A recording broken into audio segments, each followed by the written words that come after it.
What is the first company you've ever had to manage in your life? Well, Brian Tracy, a famous American motivational speaker, had once said that 90% of the people are going to give a wrong answer to this question. And I am pretty sure that you are counting yourself among the other 10%, right? Well, this video is going to reveal you the truth because it's going to give you 3 key financial aspects that you most probably ignore, and that's the reason why up to today you have difficulties in crossing that line that will give you possibilities to boost your finances. Needless to say that you don't have to waste your time setting financial objectives for 2023 if you don't watch this video till the end. Stay tuned.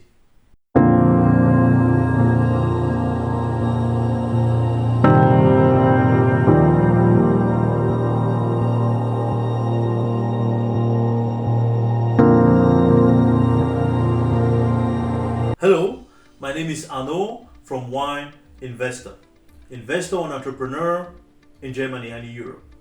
I'm mainly at the head of a fine wine portfolio valued today at over 85,000 euros, 100% financed by owner's equity. And I am the owner of wine producing enterprise, which is active on all the steps of the value chain: grape production, transformation into wine, bottling and distribution. Well, in this channel, I'll be talking to you about investment and entrepreneurship while giving you practical aspects and tips that will enable you to step out of your comfort zone. So like the video, share it as much as you can so that the maximum amount of people can benefit from my content just as you do. Subscribe and most importantly, activate the notification club so as to always be on premiere on all of our videos. By the way, if you are watching me for the first time, I invite you to watch all of my videos, especially this one in which I talk to you about investments in the fine wine sector, or that other one in which I talk to you about my wine producing enterprise. By the way, what is the first enterprise you've ever had to manage?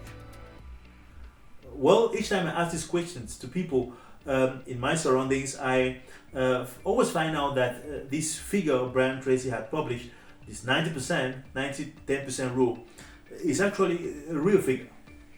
Because people will be telling me about the first company they had, invested in the transportation sector or in the agro-industrial sector. Well, all these are wrong answers. The first company you have ever had to manage is yourself. Yes, yourself.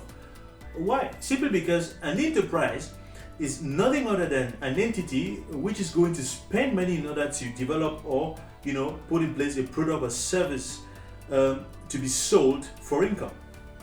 And one of the main goals of an enterprise is to make sure that at the end of each year it has much more income than expenses in order to continuously generate a profit that will guarantee the growth of the company both in size and in value. And that's what you do as, for example, an employee on the payroll.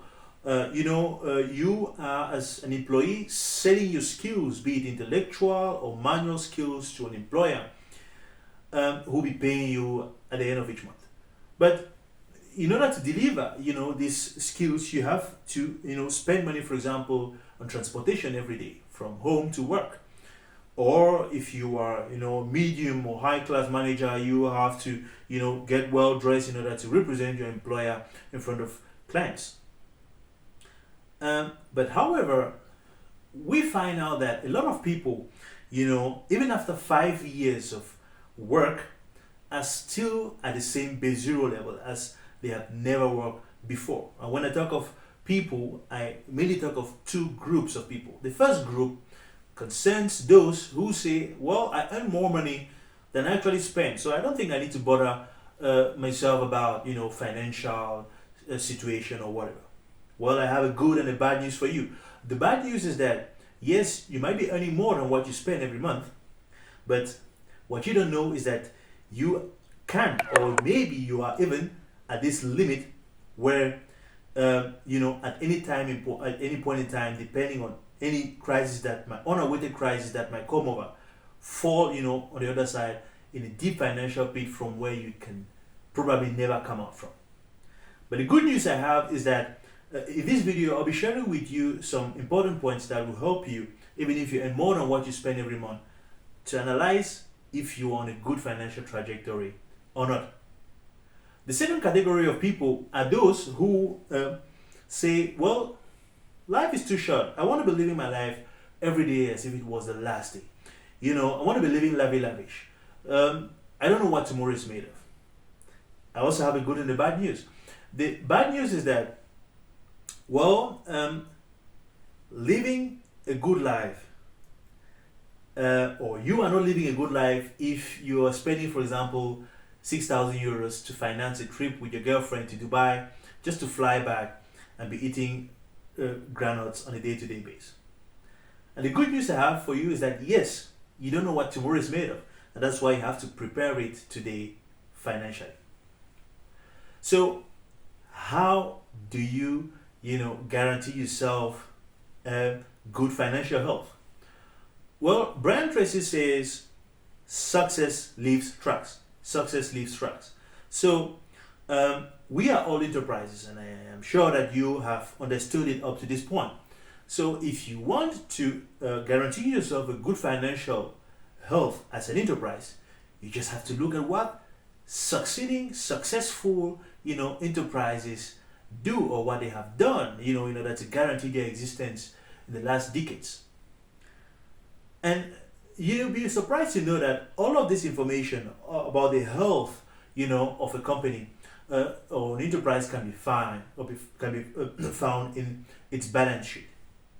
And I will advise each and everyone to dress a balance sheet, his own balance sheet, even as a private person, at least once a year, not to say every month or even every day if you can. Well, a balance sheet has a standard structure, and this structure concerns both private persons as well as enterprises with employees and employers and all that. And we consider two types of assets in the balance sheet: the capital assets, which are assets which are expected to remain in the possession of the enterprise for a certain number of years, on average 4 or 5 years. So cars, buildings, furniture, office furniture, computers, telephones, and this is the same for you as a private person. You are an enterprise, right? So you have phones, you have cars, you have all this. But we also consider, current assets, which are assets that will change in value several times throughout the year. For example, what you have as cash, what you have as amount in the bank, or also, debtors. Okay, debtors. People you might, as a company, have delivered a product to a customer who's going to pay you back the money, maybe 30 days, 45 days, or whatever. Or as a private person, you might have, given money to some people who you consider financially stable and who would definitely have at any point in time to give back money to you. But we also consider in the balance sheet the capital. And we have two categories of capital. We have the capital proper, and which is the capital which is put in place by the owner of the company or the enterprise, and debts, what credit you're going to take from the bank. And we consider two types of debts, short-term debts, so what you're going to pay back to the bank in the next 12 months, and long-term debts, what you're paying back to the bank from the 13 months and above. These are very important points that we consider in order to rate the financial situation of a company. And that's what you're going to use in order to rate your financial situation. The first point I'll be talking about here is the ratio of your capital proper or owner's equity to the value of your capital assets. Well, the banks in the financial sector have normalized this, or normed this ratio depending on the sector of activity which the enterprises. For companies or enterprises that are in the industrial sector, the banks will consider 50% as the minimum value. So a company or an enterprise which finances its capital assets with at least 50% in capital proper. So for example, if a company has 1 million euros, for example, in machinery, cars, building, and has financed that with at least 500,000 euros from owner's equity, it's considered as a good enterprise if it's in the industrial sector. Well, for companies that are in the trade sector, so buying and selling, banks will consider 100% as a good value. So which means that you as an enterprise which sells skills to an employer, you have to finance your capital assets with owner's equity, with your own money. So your cars, your TVs, your phones and everything, you have to finance that with your own money. And that's where a lot of our brothers and sisters do great mistakes. You'll find people with great cars, they finance it with with credit. TVs they'll finance it with credit and they'll be paying it for 2-3 years. Phones, the same thing. Sometimes even clothes, very bad. So, well, you might be saying, well, if I make a sum of all the monthly payments I have to do for my credits, I am about at 500 euros. Okay, 500 euros. And you might be saying, well, I earn 300 euros, 3,000 euros a month. So far more than what I, pay for credits. Well, it's okay. It's good, first of all, that you earn 3,000 euros for a start. As an employee, it's a good point to start. However, what people don't understand is that from a financial point of view, this is very bad because you are paying 500 euros every month, but you also have other charges. You have, your rent to pay. You have a car to care for. Maintenance. Fuel. You have phone bills. You have, so, which means that at the end, you have very few money to save, or you have less money to save. And that takes me to the second point, which is the liquidity. You always have to have a good liquidity, if you have a stable financial situation. Because, and what you have to consider here is that liquidity is not, the subtraction of your expenses from your monthly, your monthly expenses from your monthly income, okay, from your monthly salary. The banks, or from a financial point of view, you have to be able to pay back your credit, for at least 12 months if you have no income. Which means that a person with a good or a stable financial situation has to be able to pay back the credit for the next 12 months without any job. So at the end of the year or at any time you are drawing your balance sheet, you should have at cash or at bank, sum of cash and bank sums should be greater than the sum of the debts, the credits you'll be paying back every for the next 12 months. So if you have a monthly payment of 500 euros, you need to have at the end of the year at least 6,000 euros that you have saved. In most cases, sometimes it's difficult when you have somebody earning 2,500, 3,000 euros and who has cars and all that, and if you're financing big cars, TVs and everything, this means you're already on a very bad point, so difficult. But we don't end there. This takes me to the third point, and before getting there, I want to talk about something that a lot of people don't do, and it's called depreciation. Anyone who has capital assets has to care for depreciation. When we buy phones, we buy TVs, we buy computers, cars. These are all capital assets that, guarantee, the running of our life. We live with TVs, we live with cars, we live, we need that. But each of these has a lifespan, at the end of which we have to buy, these assets again in order to maintain our life standard. And so, the first thing you have to know is that if you are not capable of maintaining at least your life standard, from a financial point of view, or a banker sees you as someone who is not, financially stable enough. So this means at the end of the lifespan, you don't have to think of how to buy these assets again. So you have to prepare this by the time you're buying the first asset. So if you're buying the TV for the first time, if the TV costs 500 euros and I know this TV is going to have a lifespan of 5 years, every year I have to be putting 100 euros, aside every year. So at least 100 euros. And if you consider all the other assets, with cars, with computers, with refrigerators and all that, you can easily find yourself having to put aside as depreciation every year at least €1,000. So now we're talking about the third point, which is cash flow, because we've said you must have enough money in your bank and cash accounts, which is greater than the amount of debt payments you have to do for the next 12 months. But if you can check that point, you must also check the third point, because like I said, at the end of the year, what you are saving, you might have saved actually €10,000, but from the banker's point of view,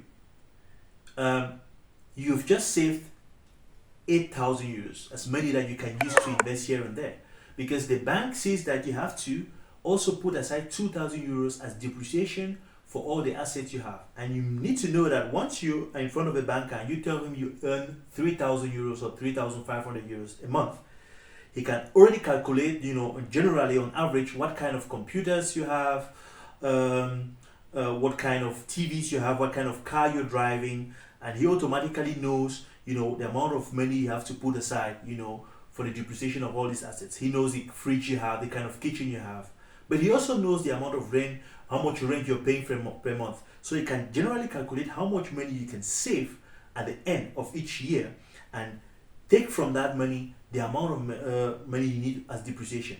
So the cash flow analysis simply takes the sum of what you are capable of saving every year plus this depreciation.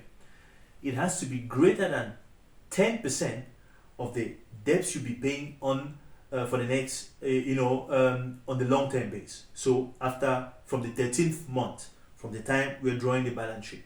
So this means that if you are capable of saving, for example, €6,000 every year, okay, and if we take from that €6,000, we can even remove, let's say, okay, you need maybe €500 to care for the depreciation of your assets every month, every year. So you can actually have €5,500.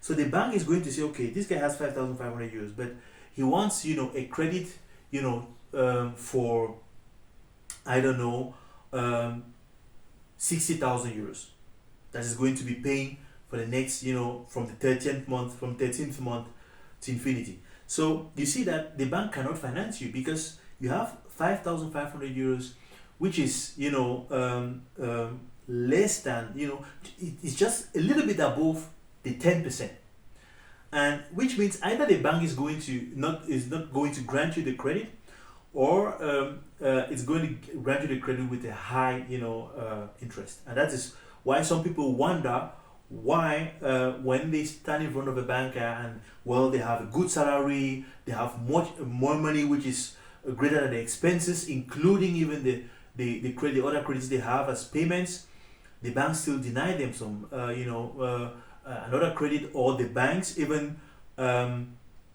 if the banks grant them a credit, they will grant the credit at a high interest rate.